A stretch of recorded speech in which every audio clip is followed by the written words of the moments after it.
My name is Kevin Gallagher. I'm a professor of Global Development Policy at the Pardee School and the director of the new Global Development Policy Center, or the GDP Center as we call it. Welcome to the GDP Center, those of you who are new, and welcome to the first of our seminar series this semester called Global Economic Governance. Before I introduce today's speaker, I'll make some announcements. Our next seminar in this series is on February 27th. And we'll have 3 members of the Hubert Humphrey Fellows Program give a presentation on central bank diplomacy, the extent to which central banks helped save us from the crisis in 2008, and the extent to which they might help us again.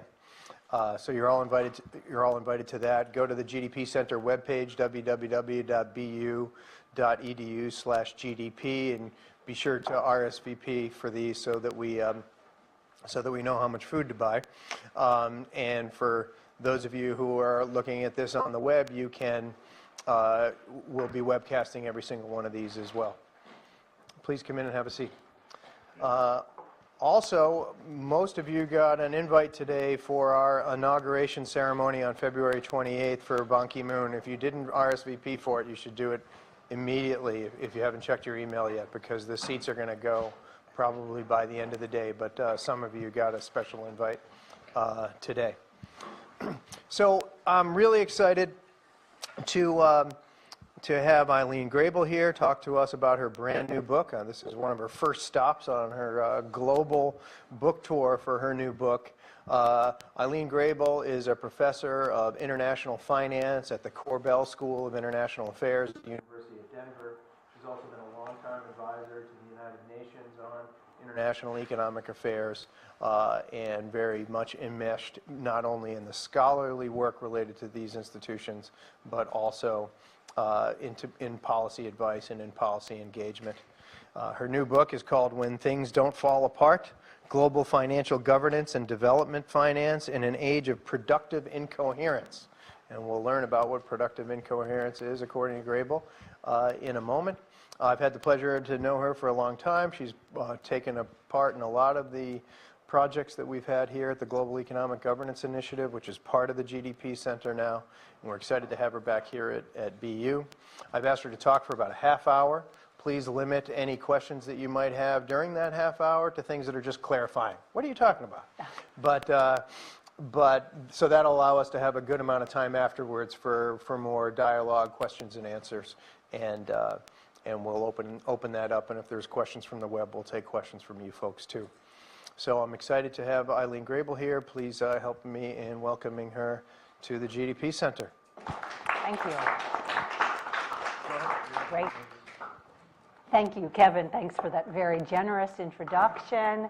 And thank you all for coming today. It's wonderful to be back here at BU and to be a part of another program at the newly formed GDP Center. This is my second time here this academic year, and it's always a great pleasure. And special thanks to my dear friend and collaborator as well, Kevin Gallagher, for hosting this event. And for earlier conversations about work that contributed to the development of the ideas in this book. I also thank Rebecca Cowing for all of her logistical support in arranging this visit, and Isabel Alvarez for all the work around communications, and for folks at the BU bookstore for arrangements vis-a-vis my publisher. Okay, so I'm really delighted to be here and really appreciate all of you turning out on a snowy day to come and talk about the international financial system. I wanted to start my remarks by talking a little bit about how I came to write this book. I think there may be a small lesson in my story that students may be interested in, because I know it often seems a bit like a black box as to how it is that we academics come to write the books that we write. So I thought I'd take you through a little bit of the prehistory of this project before jumping into talking about the substance of the book. So early in the global crisis, around 2010, what started to happen was that I began to take note of what appeared to be haphazard and inchoate changes in aspects of global financial governance, and more specifically, changes in aspects of the institutions, the norms, and the practices that bore on policy space for development. And as Exhibit A, early in the crisis, what I started to take note of were surprising changes around the use of policies that control international capital flows, what are known as capital control policies. And these are a type of financial policy that fell out of favor during the long neoliberal era. And so early in the global crisis, I began to take note of what appeared to be a new interest in a policy instrument that had really fallen out of favor. As Exhibit B, early in the global crisis, I also began to observe what appeared to be changes and inconsistencies inside the International Monetary Fund, that is the IMF, and in the IMF's relationship with some of its former clients. And what happened was I began to argue in these early years of the global crisis that we should all pay attention to these inconsistent changes, and I speculated that we were entering a new period, indeed a new kind of period, an interregnum, if you will, that was marked by incoherence and aperture in global financial governance. What was really memorable for me, and I think ultimately useful about my experiences presenting and publishing some papers on these issues early in the global crisis, was the reception that greeted my ideas. And to put it plainly, absolutely everyone hated what I was saying and told me that I was wrong, naive, and even delusional. And I remember very well a conference, in fact, that I attended in southern India in 2010 when speaker after speaker rose to criticize my paper. And even some graduate students at the conference piled on, which was a first for me as well. So these were really kind of unique reactions to this early work. And these hostile reactions to my early work, I think ultimately proved to be extraordinarily useful to me. One way in which it was useful was that everyone that criticized me ended up having to cite my work. So that really juiced my Google Scholar score. So just on that level, that was a kind of plus for me.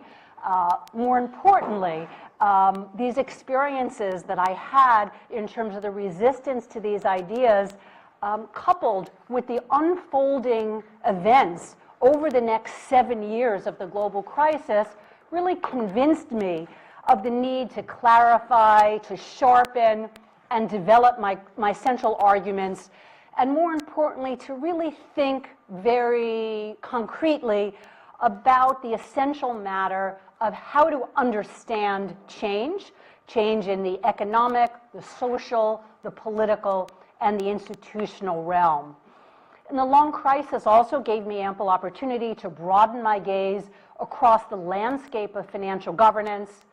And so some work that I did with the United Nations Development Program, the United Nations Conference on Trade and Development, the Union of South American Nations, UNASUR, and meetings with colleagues at the International Monetary Fund and with crisis support and development finance institutions based in the Global South and the Global East also gave me ample opportunity to ground my arguments empirically. And all of this ultimately came together in a book project that spanned the last 3.5 years. And that's the book that I'm here to talk about today. And so in the interest of time and also in the interest of keeping all of you interested, what I want to do is sketch out a bird's eye view of the central arguments and the analytical framing of the book, rather than providing a deeply granular presentation of the evidence across the 4 case study chapters in the book. We can certainly talk about some of that more granular evidence if folks are interested during the Q&A. But let me just begin by stating the obvious point, and that is that the East Asian financial crisis of the late 1990s and the global financial crisis focused attention on the failings of the global financial architecture. The most ambitious proposals for a new global financial architecture that emerged after these prior crises and the global crisis were deflected by political and economic realities. And I'll also note that there's a similar story that one could tell about calls for an ambitious new global financial architecture that then radically confronted reality. When we think about the calls for a new international economic order, that was a political movement of the 1970s. A similar story could be told about ambitious calls for new architecture meeting reality, also in connection with the developing country debt crisis of the 1980s and the Mexican financial crisis of the 1990s. And the failure of the reform agenda after all of these, and indeed other financial crises, I think has led many social scientists to emphasize continuity in financial governance. And what I call in the book the Continuity Thesis refers to the claim that the opportunity for meaningful reform created by the global crisis has been lost, and that nothing of significance has changed, especially as concerns emerging market and developing countries, which I'll refer to as EMDEs.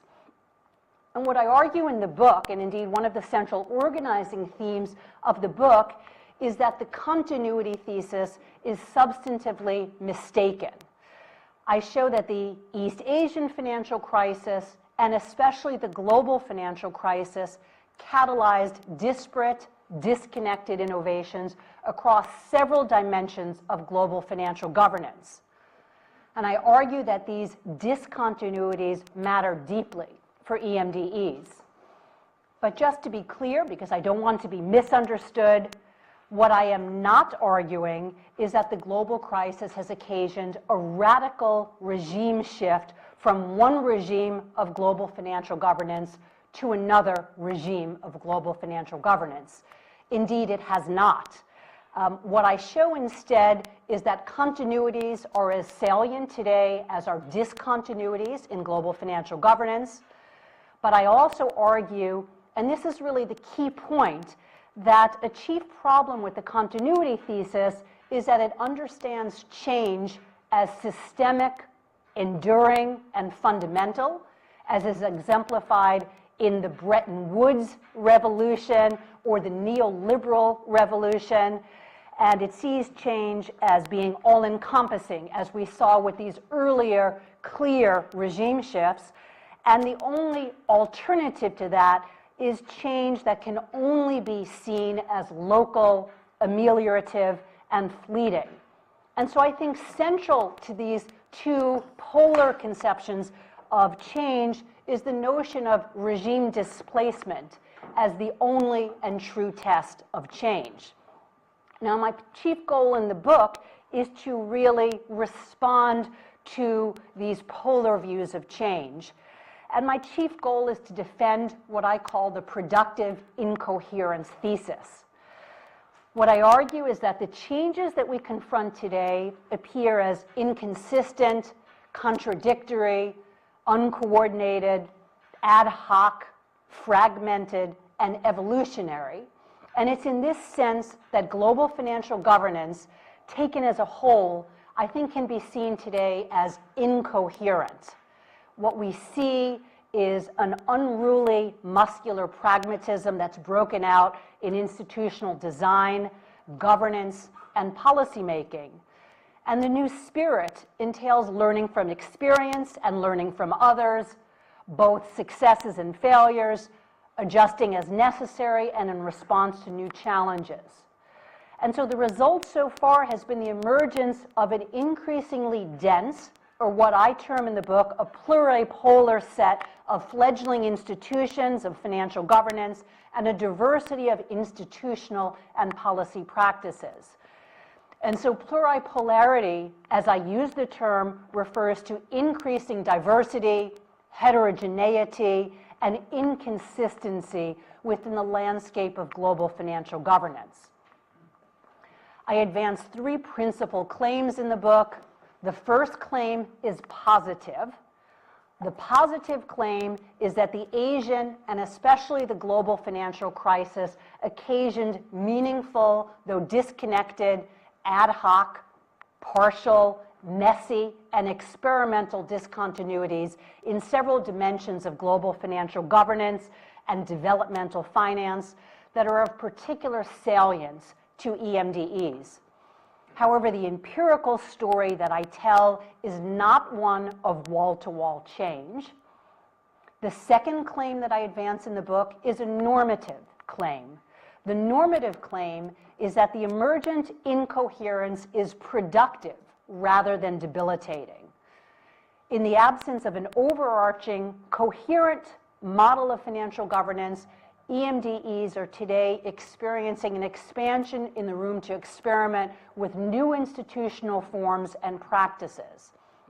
And especially in comparison with the stultifying coherence of the neoliberal era, EMDEs today enjoy a degree of autonomy to innovate in ways that enhance financial stability, financial resilience, financial inclusion, and learning.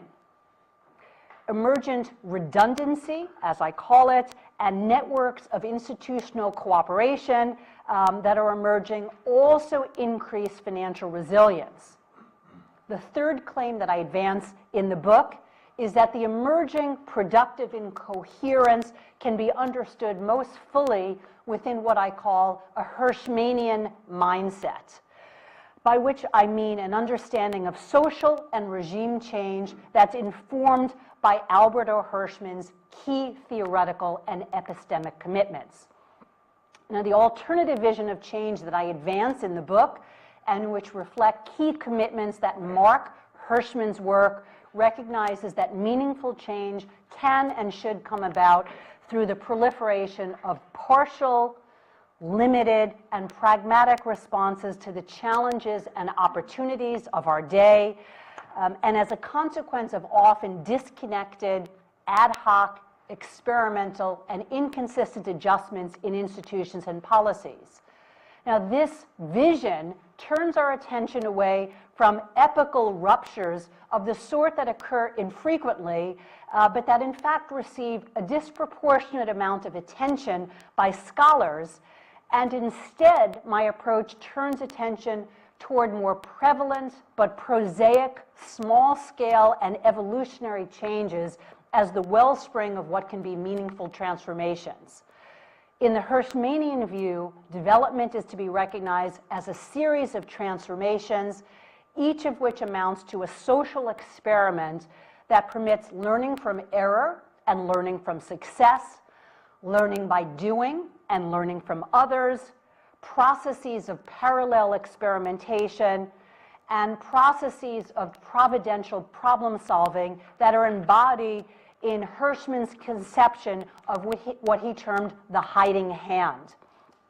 In this view, uncertainty, ignorance, and error can be the driver of productive action by policy entrepreneurs.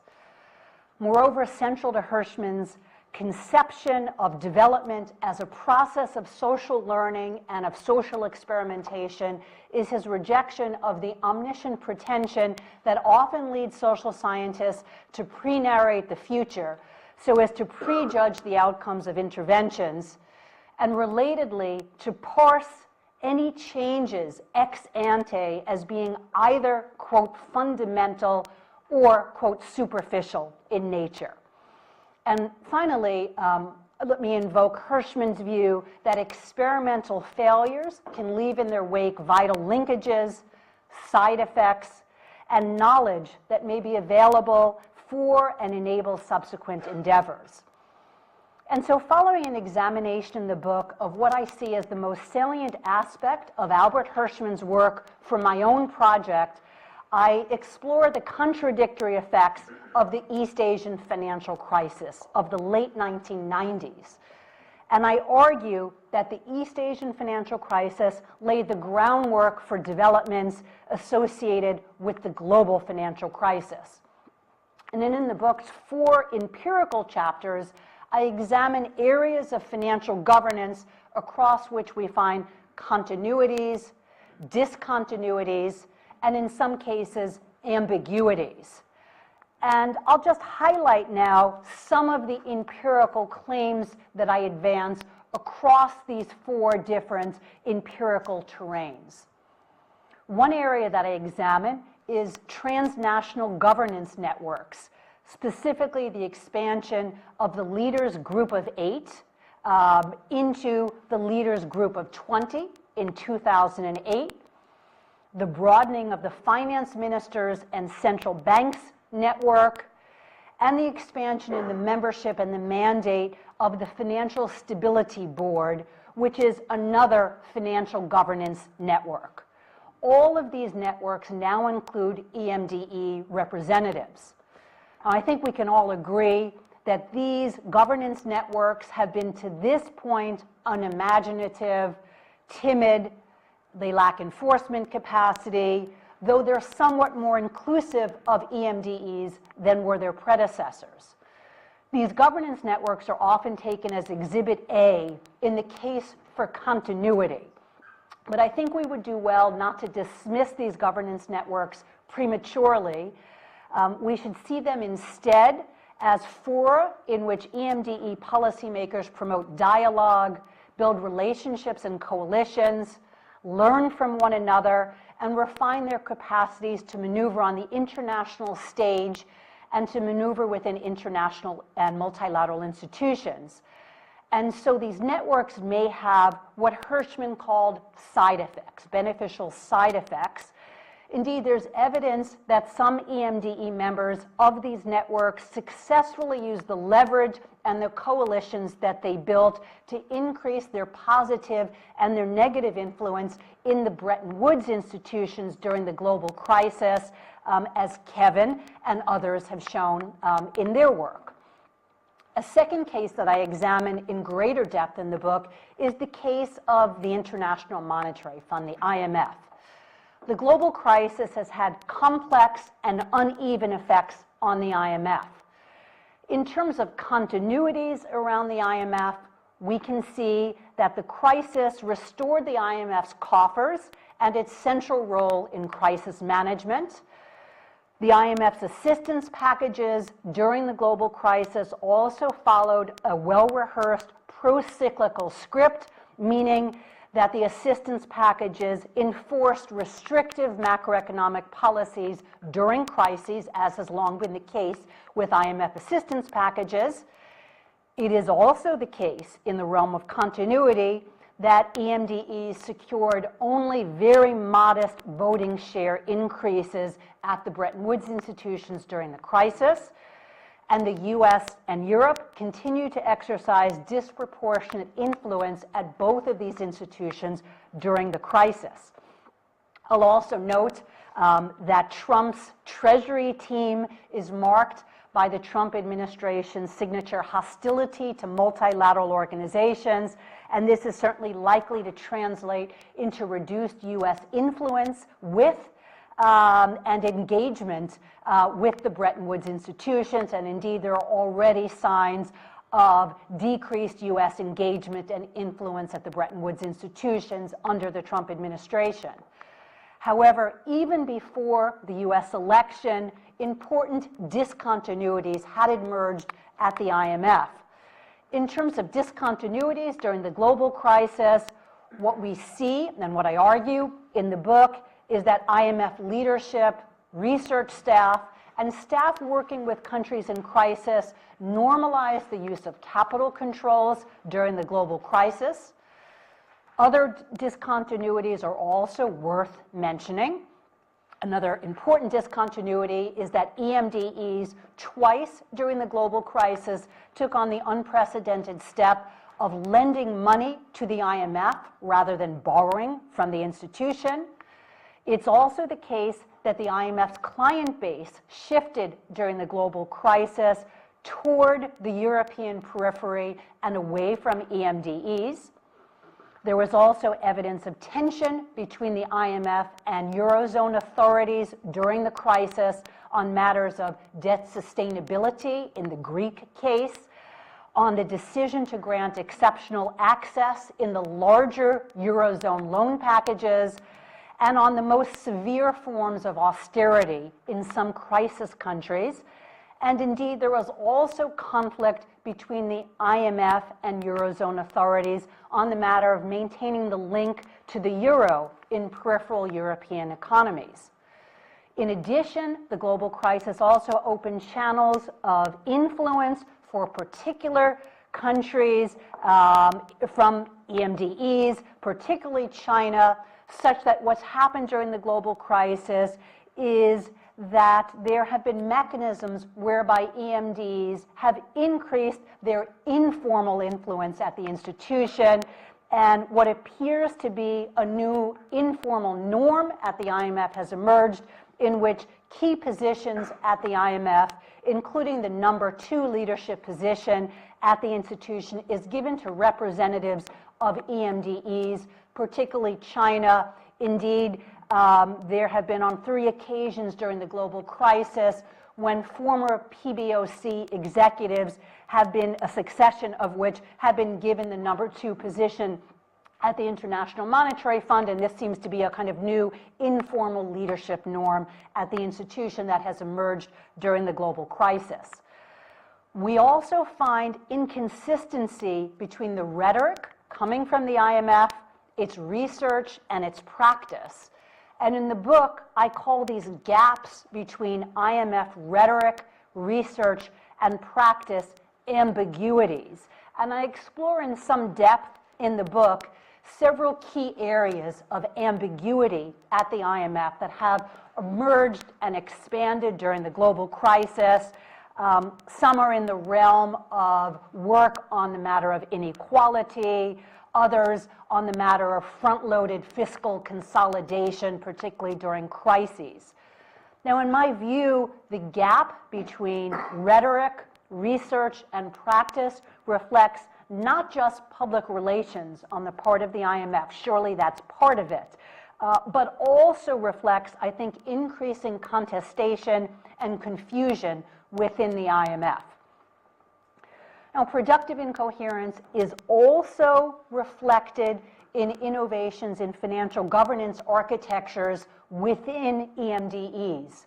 And we observe productive incoherence in the expansion of disparate and overlapping institutions that complement rather than displace the Bretton Woods institutions. Indeed, the relationship between these EMD institutions and the Bretton Woods institutions was the subject of a program at the GDP Center this fall, in which I very much enjoyed participating. Both Bill and Kevin have also been doing research about these institutions. Now, these arrangements in the financial landscape of EMDEs don't coalesce around a singular, grand, new global financial architecture that displaces the Bretton Woods institutions in a kind of systemic or radical sense. Instead, what we observe is productive incoherence in the expansion of disparate and often overlapping institutions that complement the Bretton Woods institutions in many important respects. Taken together, these EMDE institutions increase the density and the diversity of the financial landscape and create a more complex, decentralized, multi-tiered, pluripolar global financial system. The expansion of these initiatives widens policy space for development, presents opportunities for learning by doing and for learning from others, and opportunities for new partnerships and coalition building. They also create opportunities for forum shopping, which I think is of particular benefit to smaller countries, while complicating the terrain on which the Bretton Woods institutions operate through the creation of what Roy Culpepper calls competitive pluralism. The increased architectural density that is emerging in the global financial landscape, in my view, has the potential to yield what I term productive redundancy, which can reduce instability, contain and ameliorate financial crises, and increase the opportunities to finance development, especially if the rules of engagement among cooperating institutions are negotiated outside of or prior to a crisis context. Now, a final dimension of productive incoherence that I examine in the book, what is my fourth case study, concerns the matter of capital controls. Changes in ideas and practices around capital controls began to emerge unevenly and tentatively in the 1990s. But these changes deepen and become much more consistent during the global financial crisis. Capital controls have been rebranded as a term that I use in an early paper that I wrote on capital controls early in the crisis. Capital controls, I argue, have been rebranded as a legitimate policy tool, notably even by the credit rating agencies, the International Monetary Fund, and the neoclassical heart of the economics profession. Now, the institutional aperture, the innovations, and the changes that I examine in the book may not persuade those who are committed to dramatic narratives of systemic change. I think that's unfortunate. From my perspective, we would do well to understand recent crises as crucial turning points in a contested, uneven, and long-term process of pragmatic adjustment in global financial governance. I think we could recognize the crisis and the post-crisis period as an extraordinary moment of institutional and ideational innovation that contributes to a new degree of autonomy in financial governance, in EMDEs.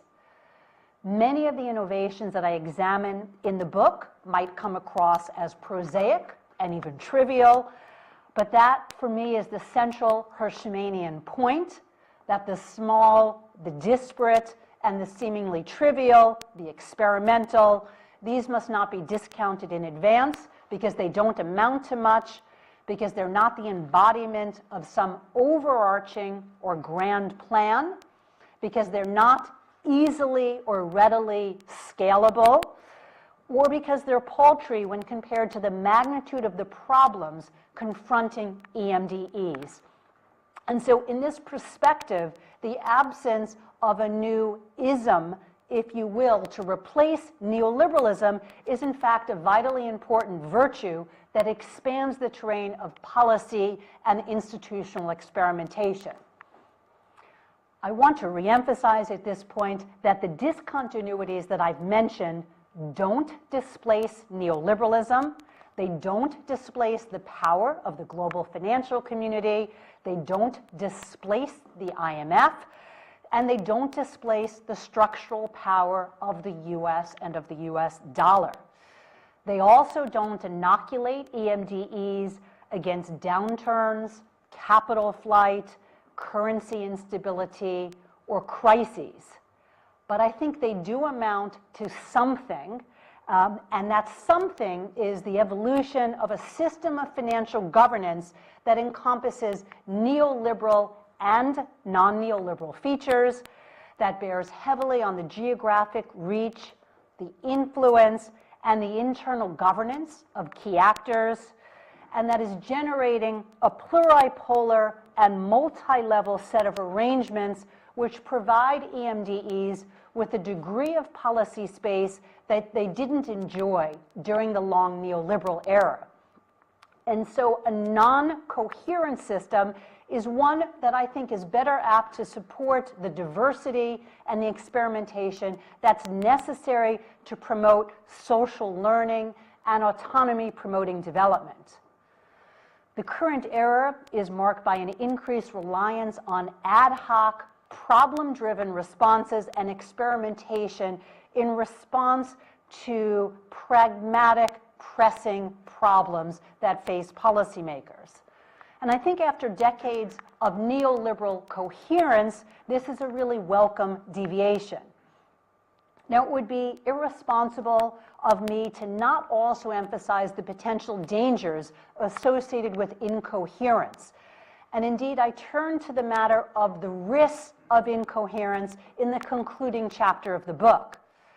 The key risks that I explore in the concluding chapter of the book include, but are not limited to, the risks of innocent but damaging policy spillovers, the risks associated with beggar thy neighbor policies, and systemic risks. These risks are not unique to the emerging Hirschmanian world, but they're also not resolved by the emerging Hirschmanian world. I'll also note that the emerging productive redundancy that we see threatens the apparent efficiency of the streamlined, top-down, centralized financial governance architecture that characterized the neoliberal era, which promised efficiency, but in fact generated and concentrated extraordinarily risks and contagious financial crises, while also starving EMDEs of developmental finance and of liquidity support. And so with Albert Hirschman and other contemporary thinkers such as Danny Roderick, who very generously co-authored authored a foreword to the book, I argue that protecting policy space for institutional and policy experimentation has to be a central feature of any new multilateral initiatives to regulate harmful financial practices. And so in closing, I'll note that we look out on a world that's fraught with risks. Those risks include, but are not limited to, Trumpian, Twitter-induced shocks, to a deepening of the kleptocratic tendencies in the administration, coupled with a commitment to dismantle the financial regulatory architecture associated with the post-World War II period. There are other risks that stem from the fallout of Brexit on financial markets, particularly on Eurodollar markets. There are risks, of course, associated with nationalist parties in some European contexts. There are other risks associated with policy reversals in some of the pink tide countries in South America, risks associated with the high leverage rates and rollover risks in China and in some other EMDEs, and the possible acceleration of the pace at which capital flows are leaving EMDEs to take advantage of higher U.S. interest rates. So any intensification of these, or indeed other crisis triggers, will surely test the new fragile and evolving landscape of financial governance. Nothing that I've said should be interpreted to suggest that I think that things won't fall apart. Of course they can and always will. I think what we can hope for is that the innovations, the denser institutional landscape, and the new capacities and networks that I've discussed will allow EMDEs to dampen instability and otherwise manage turbulence better than they've been able to do during previous crises. We can also hope that new shocks provide opportunities for institutional and policy experiments that yield deeper learning, enhance robustness, and that draw on the cooperative and dense networks among policymakers that have been developing during the global financial crisis, and that upcoming crises or future crises also don't constrain policy autonomy to the degree that prior crises certainly have. These are precisely the kinds of opportunities that the neoliberal coherence of the last several decades foreclosed upon, and for which the emergent incoherence in the landscape of financial governance that is now emerging is creating new space for a different pathway out of future crises and new opportunities to finance development, including providing opportunities for new sources of long-term finance. So thank you. I'll end my remarks here and happy to chat. Thank you much, Eileen. Sure. Why don't we take 3 or 4 questions at a time, and then let you cluster answers to all of them. Okay, sure. Right. Hello. Yes. And for those of you who are asking questions, I want you to do it into here so the folks on the web can hear us as well. And let me know if we should take some over there. So raise your hands, and so we can all get to know each other. It's the beginning of the semester. Please tell us your name and where you're from at BU. We've got all sorts of schools and colleges here. I always call on students first, and sometimes I just pick one out of the crowd, so you should raise your hand. Sutton. Can you just hand that around from one person to the next? Okay, so I'm Sutton. I'm a master's candidate in the global policy program with a focus on development. So my question is, you talk about how the productive incoherence kind of creates these ad hoc structures that are, how did you term it, productively redundant. Do you see in the long run those kind of coalescing into a new ism as they kind of gain more power and traction, or do you see them kind of providing complementary tension with some of the global governance structures? Good question. Hands up. Right here. Hi, my name is Sergio. I'm a Humphrey Fellow. My question, so I have a few questions, but I will start with the early one. Bretton Woods agreement. So during a period of 45 till 71, there is not too many countries which were in a crisis. And a lot of experts bring this like one of the best instruments to avoid crisis. Do you think that a new similar Bretton Woods agreement will be able to prevent some crisis in the future? Thank you.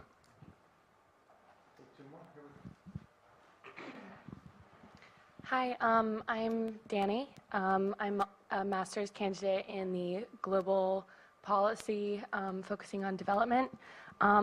So my question, I was going to somewhat ask you if you think that there's the potential for a new crisis, considering that these are how you term productive incoherence with the current Bretton Woods structures in the IMF and the World Bank. But, and you said that you do think that there is possible crisis, so you somewhat answered that question. But I now wonder, how do you think that new institutions and cooperation amongst the EMDEs will form right now, considering that so much of the developing and emerging markets right now are assisted and funded by Bretton Woods institutions, the IMF, the World Bank. I mean, also considering that like China is playing such a heavy role in Africa right now, how do you think that African governments and markets are going to develop and have their own voice in this global global system? Those are three big things to take you on. We'll Great. take another round after that. Sure. Great. Those are great and really stimulating questions and comments. I appreciate them all. In terms of the first question that Sutton raised about the prospects of a new ism emerging in the coming years, I think it's a really fascinating and important question. I don't want to sidestep the question, but what I would say is that at this point, I think what we have is a kind of competition among ideas that haven't yet coalesced around a coherent new ism. And so in this kind of environment, what we see are aspects of a system that has both neoliberal and distinctly non-neoliberal elements existing alongside one another. That's part of the messiness in the institutional and the policy landscape, but also in the ideational landscape as well, that we are not in an era that has the kind of coherence of whether it's of the Keynesian era or of the neoliberal era. I think that what's happened during the global crisis is that economists, both in the academic and in the policy community, have really been kind of thrown off their game by the current crisis, and that has caused them both to look back on earlier ideas and to also be developing models, theories, approaches to practice and network formation that are much more hybridized and heterogeneous in nature. And so at this point, I think it's really difficult to think clearly or to get any clear signs about what the future direction is. I think partly what's happened is there's a muscular kind of unruly pragmatism that's emerged, and what that's meant is that policymakers, and for all of you, particularly those who are going to be development professionals, post-BU, you're going to be drawing on a much broader set of tools and ideas than I think your predecessors have been able to. And I think that that's actually a very good thing, that we're in this moment where ideas are in conflict and competition with one another. And we may be at a moment when isms start to seem less useful to practitioners. And I think, again, that gives us more to work with, more opportunities for learning, for thinking about development as a process of social learning, and for institutional experiments to really flourish.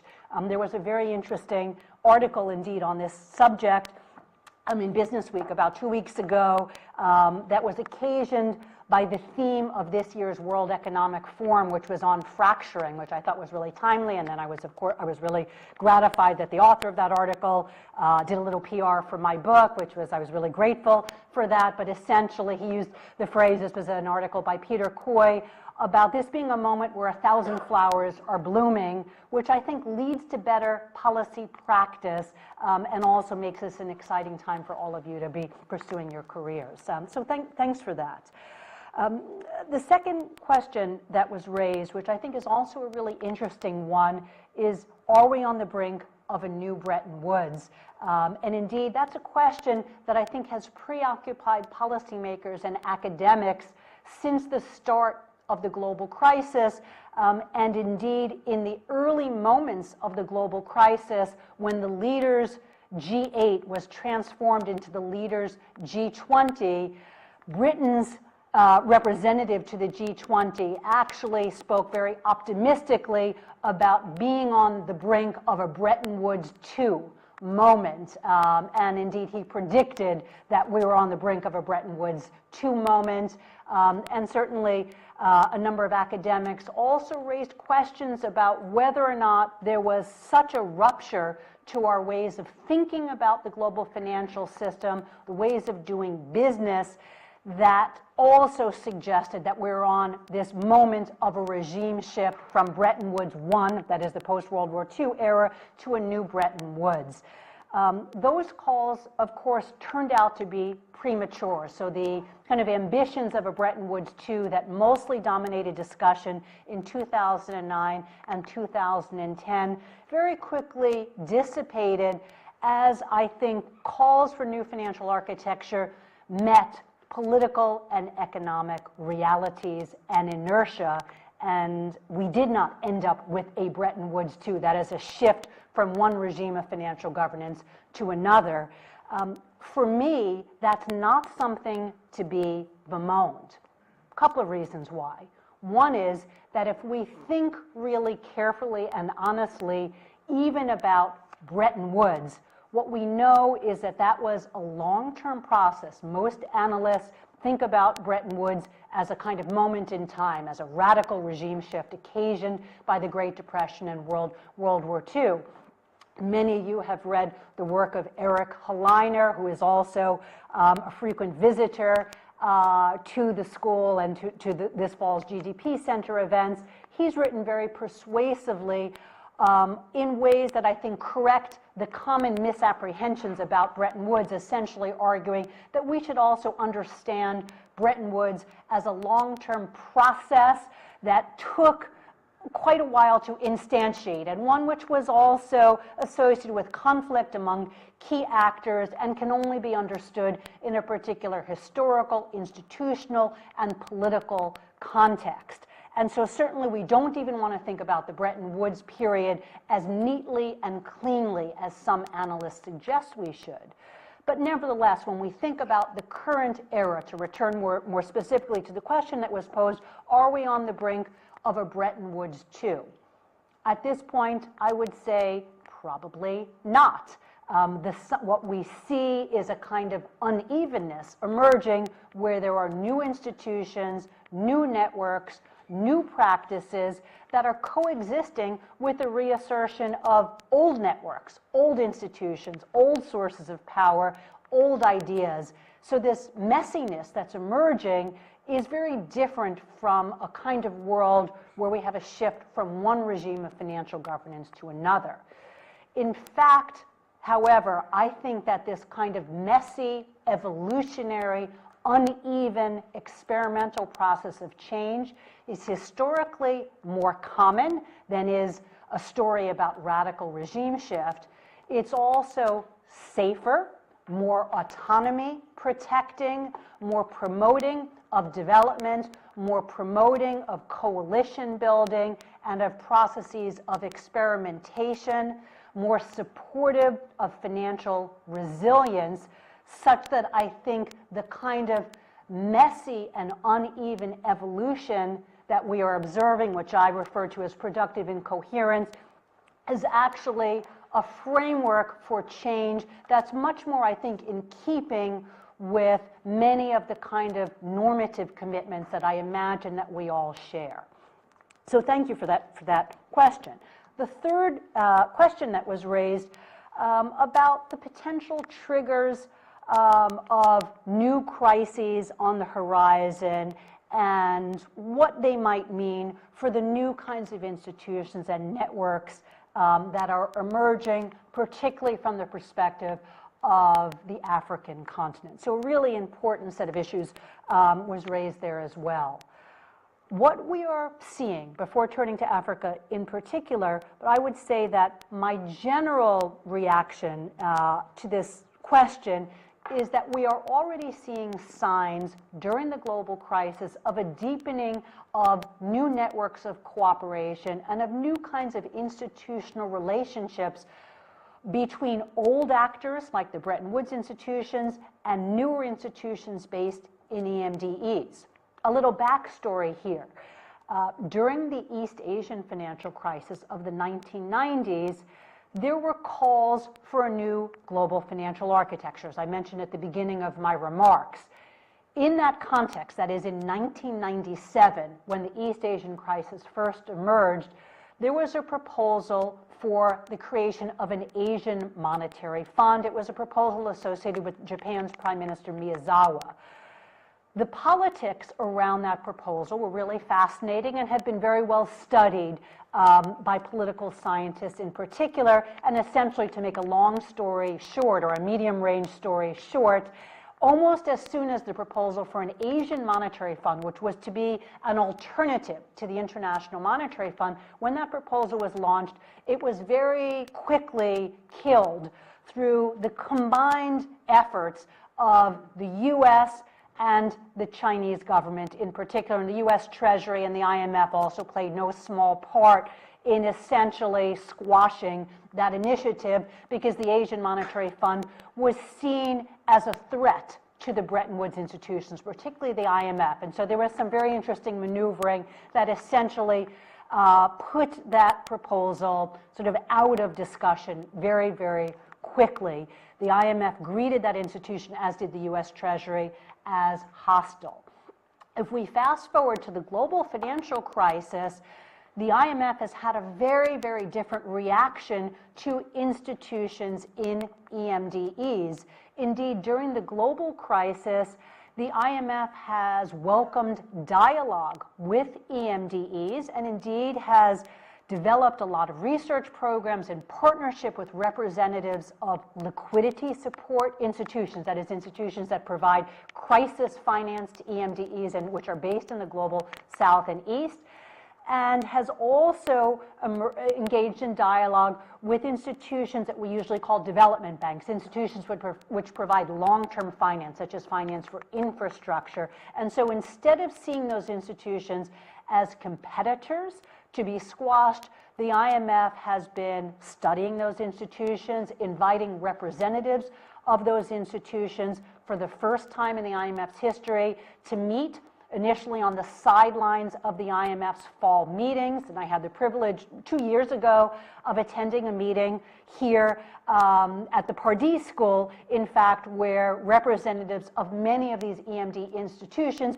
who had just come from a meeting at the International Monetary Fund were also brought here to engage in further dialogue as well. And so the attitude of the IMF, first under Strauss-Kahn, the former IMF managing director, and then certainly much more so under the current managing director, Christine Lagarde, has been pragmatic, has been to think about these institutions as playing a kind of backstop role in times of financial crisis and as sources of long-term development finance. And indeed, the IMF is again thinking about how to actually deepen the relationships among representatives of EMDE institutions, and also how to link those institutions in particular ways to the IMF during times particularly of large-scale regional financial crises. So that's a really kind of different attitude on the part of the Bretton Woods institutions.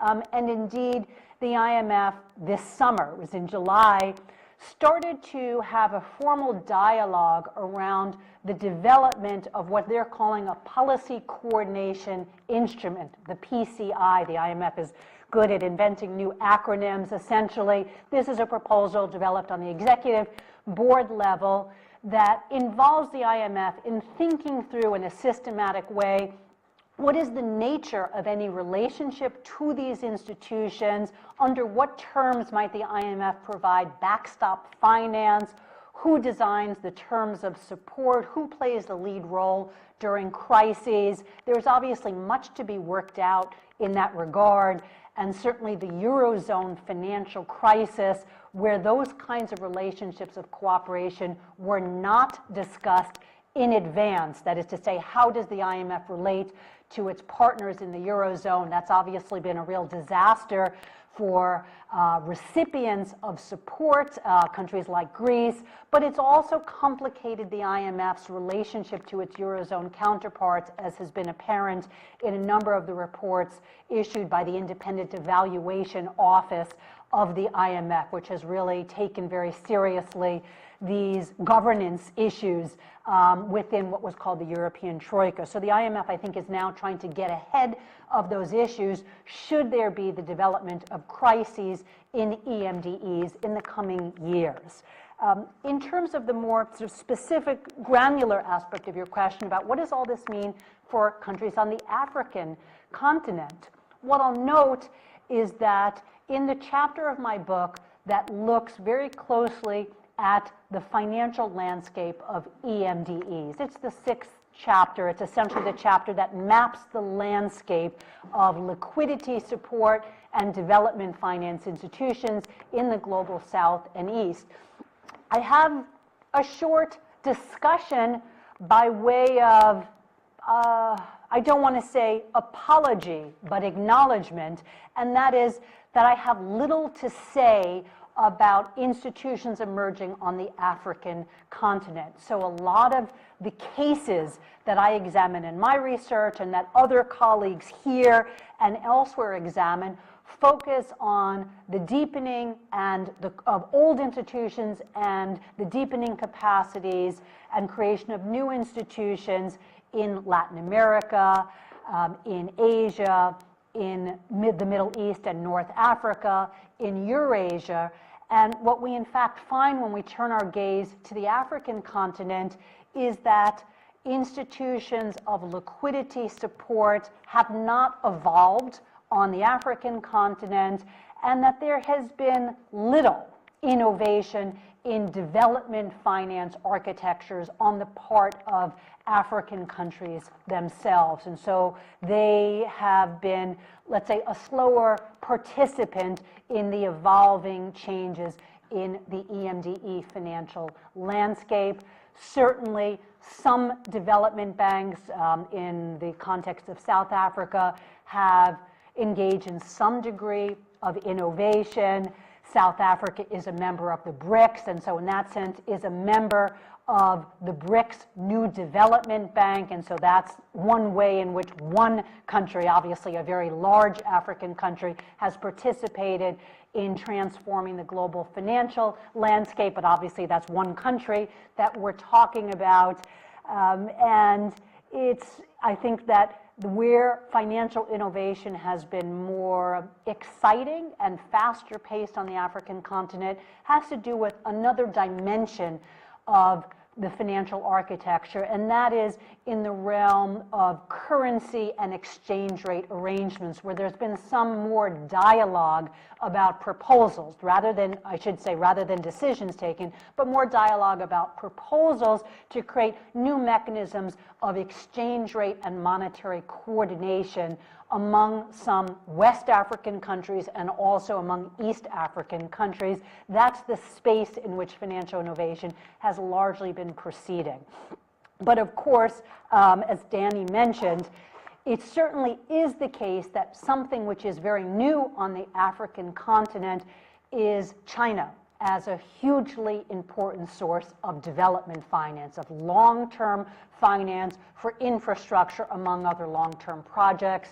China has been transforming the global financial landscape. And here again, I know colleagues at the GDP Center have really been at the forefront of research on China's role, not only in Latin America, but also in Africa, as a source of finance. And that is not without controversy, to be sure, in the development finance and the NGO community, but it is a fact of the current environment that as the Bretton Woods institutions, particularly, and as the U.S. withdraws from a traditional role in those institutions, Chinese-led finance is becoming more and more important as a source of development finance, and by every indication, China stands to be the most important source of development finance, probably in the first decade at least of all of your careers and the next decade of my career. And in that sense, that's also, I think, part of the new landscape, even if it's driven internally rather than by African governments themselves. Take one more round, and then we'll have to go back out to the snow. Although it looks like it stopped.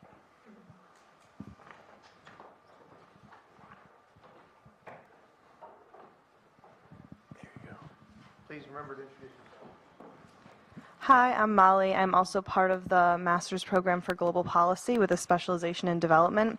And my question for you is, at the beginning you were saying that a lot of your colleagues and even graduate students were saying that you were delusional. Right. And I was wondering if throughout the creation and then publication of this book, if any of those people have reached out to you, or if you've noticed that you've gained traction and people have kind of come up to you and been like, okay, wow, so like now where do we go from here? Right. Okay. Great. Thanks.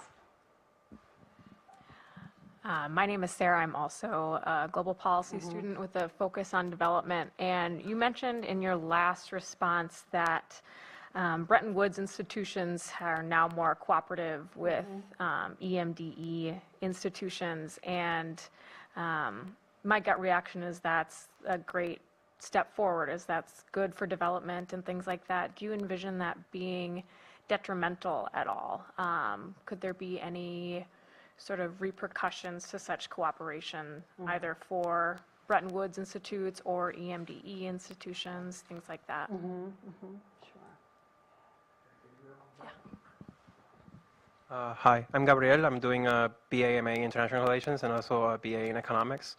I have two questions. The first one is a clarifying one. I was wondering what the dispute between the IMF and the Eurozone was with regards to the euro as a currency and how that affected debt negotiations. And the other unrelated question, which might be unanswerable, I'm just wondering what you think the influence or the effects of these trends that you're noticing might be on countries or territories that don't have access to the IMF, like Puerto Rico, which is undergoing a financial crisis right now. Oh, and Gabriel, would you mind just restating just the last part of your question? I understand it. Oh yeah, how I think I how the missed. trends that you've noticed might affect Puerto Rico, Oh, okay. which doesn't have access to the IMF or any other Great. institutions such as these. Okay. Great. Thank you.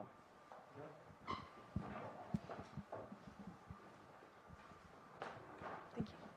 My name is Tova. I'm an undergraduate at the Party School of Global Studies. My question is a little bit longer, so I apologize. Okay. A lot of the words that you were using, learning and adapting, diversity, redundancy, and even evolution, are keywords that really call to mind for me. Complex adaptive systems in ecosystems. And I know that starting in 2008, there was some work between environmentalists and ecosystem biologists and with economists. So I was wondering, you're nodding along, so I'm assuming that yes, that is something that you would agree with that line of thought.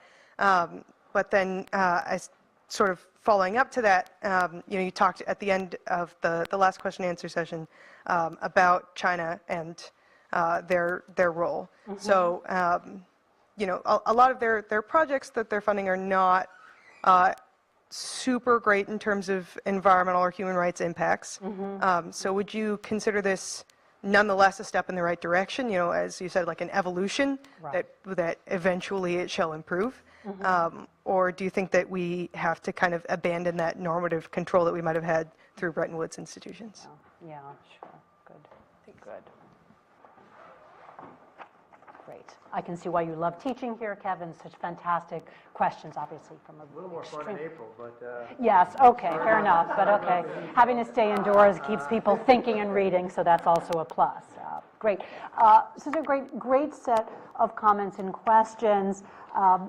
Molly's question made me smile. I would like to say that I'm too big of a person not to take satisfaction out of feeling like events have evolved over the crisis that strengthen the empirical support for my thesis.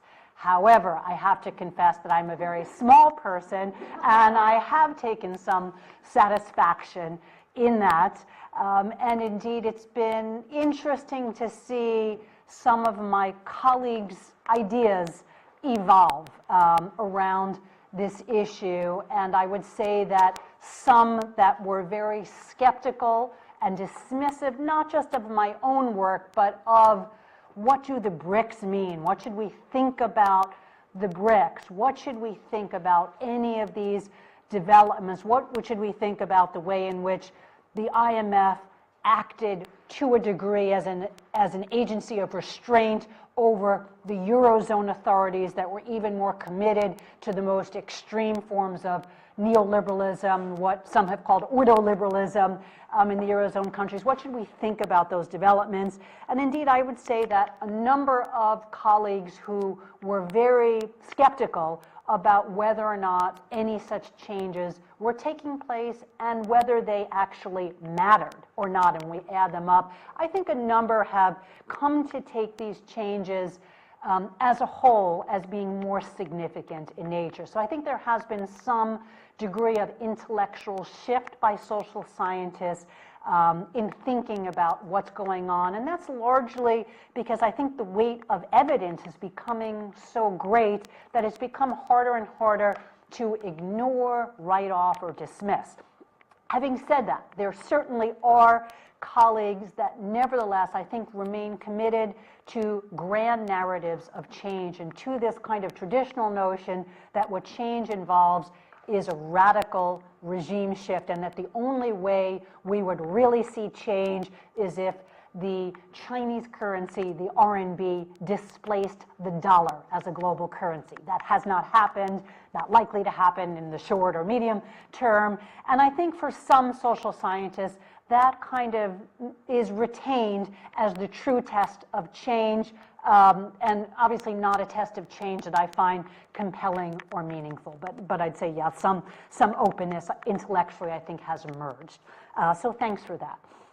The second issue that was raised by Sarah in relation to the more cooperative attitude that the Bretton Woods institutions have expressed vis-a-vis institutions of liquidity support and development finance based in EMDEs. And she raised a question about, is there anything to worry about? That on the one hand, that sounds encouraging, because cooperation is always better than conflict, but is there anything that we might be concerned about in that regard? And I think it's a really good question. I think the potential risks, if we have to, I think as social scientists always think about where are the potential pitfalls. One could be capture of these institutions by the IMF, the actual form in which this dialogue and this evolving network of cooperation, as it matures, there is a question of what will that network look like and which institution will be the key driver of these partnerships if the IMF asserts itself as the dominant actor. That would be a very different and unencouraging, indeed a discouraging outcome if the IMF comes into this relationship as, at this early stage it appears, as a kind of secondary supportive player that offers technical assistance and backstop finance, but leaves it to EMDE institutions to design the terms on which support is provided. That would be certainly very productive. So the devil in this sense is very much in the detail about which party is going to be the driver in this role. And again, I'd say that the Eurozone crisis, I think at least, put on center stage for the IMF the issue that this needs to be negotiated before a crisis occurs. And so in that sense, I think it's been very productive that during the last 2.5 years, IMF staff have been actively engaging in thinking about this issue with EMDE counterparts. So good question. We'll have to see how this relationship evolves and even what happens with this potential policy coordination instrument. What does it look like? Under what terms will it be operationalized? And so that's something that I think all of us will be watching very closely. Gabrielle's question about the Eurozone and the conflict between the IMF and the Eurozone over the link to the euro. Sort of background there. During the Eurozone crisis, one of the many epicenters of the global crisis, for countries that were linked to the euro, there was a kind of interesting dynamic that emerged, and that was that several of the countries that were linked to the euro during the Eurozone crisis were being advised by the International Monetary Fund to break the link to the euro, essentially so that they could use the exchange rate as an instrument of adjustment, the kind of traditional strategy that many EMDEs have used. And so in the view of many IMF staff economists, this was a desirable course of action because, of course, for countries that had adopted the euro as the national currency, they lost the ability to use the exchange rate as an instrument by which they could adjust to crises. IMF staff, as was revealed in some of the internal evaluation reports of the IMF, and just parenthetically I'll note the IEO is a division of the International Monetary Fund that acts as an auditing agency for the institution. Essentially, they provide remarkably honest, and for me as an IMF wonk, fascinating insights into internal conflict at the IMF. And so the IEO reports sometimes, especially during the global crisis, have a little bit of the flavor of reports written by long-term IMF critics like NGO activists. And that's, I think, to the IMF's credit that it actually allows these criticisms to be published and discussed, though I would note here that the IEO reports don't necessarily have a direct connection to the IMF changing its practice. So they act as a kind of vehicle for intellectual debate rather than a change in policy practice at the institution. Nevertheless, the IEO reports on the Eurozone crisis indicated that many IMF officials were advising European governments to break the link to the euro during times of crisis, and that it was, in fact, Eurozone governments that were very much committed to maintaining the link. That was a kind of a weird conflict that emerged during that crisis. Again, very well studied in IEO reports and also in the research of academics who study this issue. For example, Rainer Cattell has written, I think, very interestingly about this conflict between Eurozone authorities and the IMF over the link to the euro in crisis countries.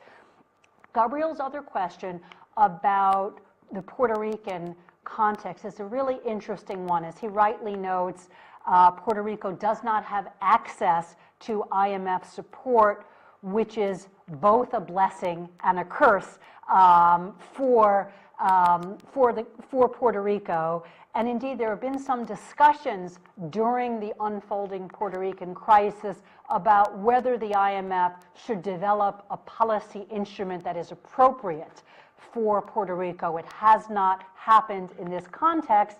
And what it has meant, there hasn't been another institution that has stepped in to provide much needed support to the country during the crisis, and of course following the hurricane as well. And that has meant, you know, the country, obviously social conditions in the country have been absolutely horrific, and there have been no real pathways out of the crisis for Puerto Rico, which is suggestive of the need for another kind of experimentation to provide crisis support for localities that have a kind of unique status as such as Puerto Rico, but certainly relate to other areas of the world as well. So really interesting issue. Tova's comment about complexity theory, it's a great point.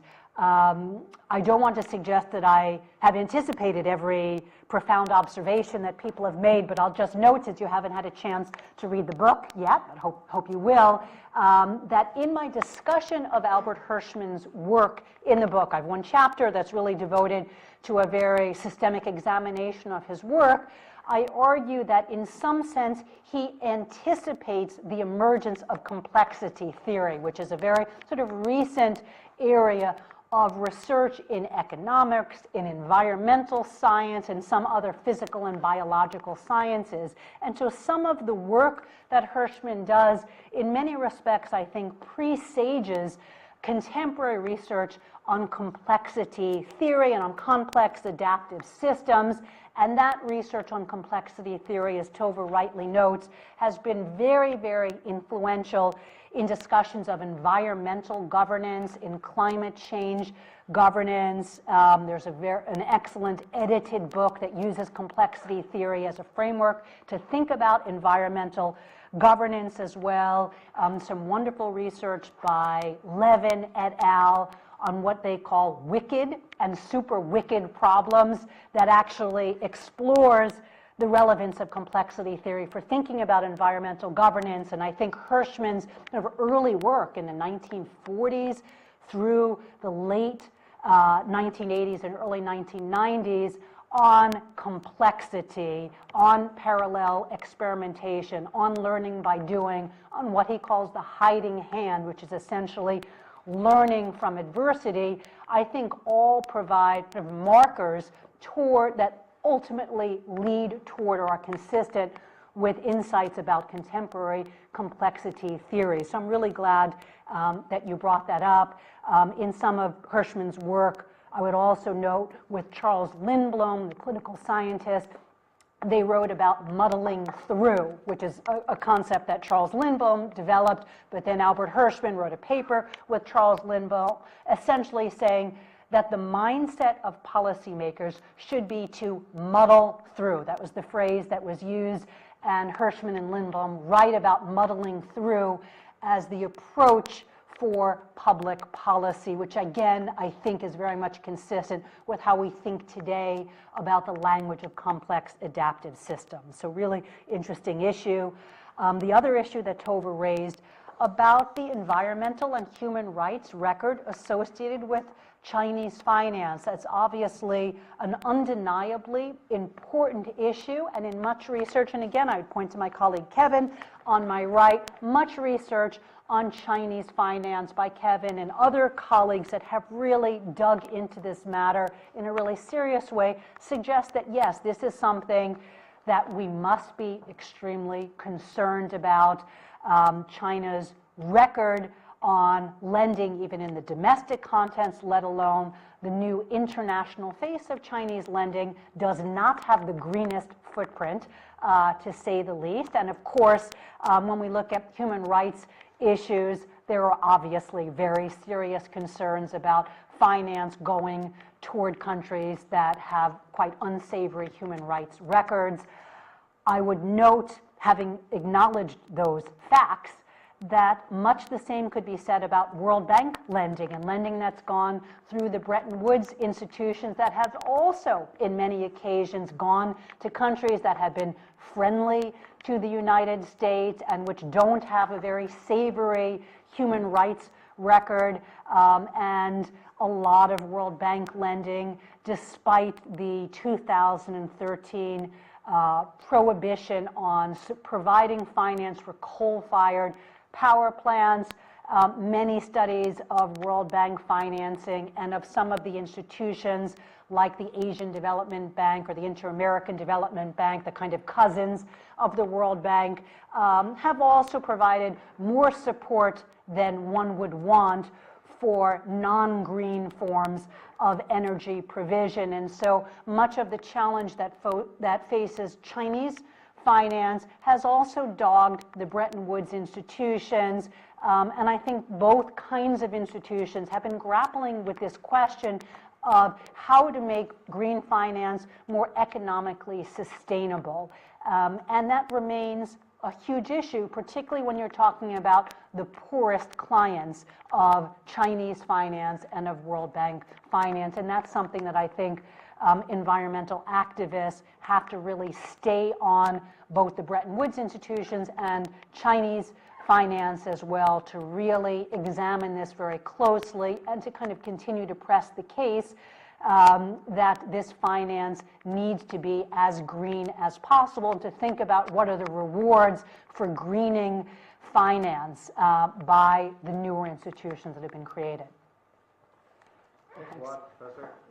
You're very welcome. Before we give her a round of applause and go back out into what might be warmer than in this room, we do have the BU bookstore here that has copies of her books. So for those of you who are students, you have so much more time to read.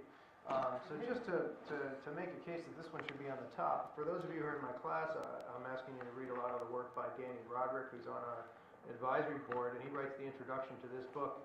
And he says, "It happens only rarely and is all the more pleasurable because of it. You pick up a manuscript that fundamentally changes the way you look at certain things." This is one such book. Ilene Grabel has produced a daring and delightful reinterpretation of developments in global finance since the Asian financial crisis in 1997 to 1998. So I know you have lots of stuff to read. I make you read a lot.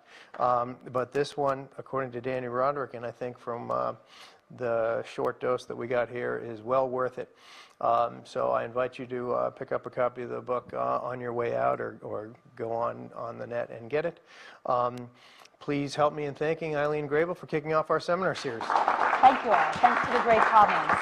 And thank you, Kevin. Terrific. Great. Thank you. Thank you. Thank you all for the really great comments. I appreciate them very, very much. For those of you who are in my class, I want you to go out and get warm for 5 minutes and come back in at around 2 o'clock. Oh, I see. Class today. I didn't realize that. Great, thank you. Thank you for that. Thanks for the great, thank you. Thank you for the framing comments, reading Roderick's forward. It's very nice of you. Oh, Oh yeah, don't run off with that. of course. Thank you so much. Thank you.